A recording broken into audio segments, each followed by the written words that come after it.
Welcome to Guide Guru. We hope this video helps. You start by preparing the workbook and environment. Save a backup now so you can revert. Next, enable developer and adjust Trust Center settings to allow macros when needed, because many 1004 errors originate in blocked automation. Then inspect the file path and file name. Windows limits matter. Shorten paths under 260 characters to avoid runtime failures. Once done, reopen Excel and test a simple macro. This confirms whether the immediate environment still throws 1004 before we dive deeper. Now diagnose the macro itself. Open the VBA editor and use debug, then compile to reveal syntax or reference issues, because compiled code often surfaces the exact failing line. Walk through code and inspect range and worksheet references.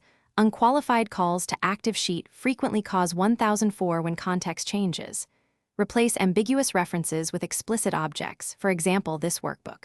Worksheets, Sheet 1. Range, A1. Value, which prevents misdirection. Finally, step through the procedure with F8 to observe. Finish by implementing robust fixes and verifying behavior. Add targeted error handling and a short retry loop around file and object operations, because intermittent locks or timing can trigger 1004. Ensure sheets are unprotected and file format supports macros. Save as XLSM if needed. Test end-to-end, then close and reopen Excel to confirm stability. If the issue persists, clear the Excel cache. Run quick repair or online repair for Office, and disable add-ins one by one to isolate the culprit. Thanks for watching. Consider subscribing if we helped you today.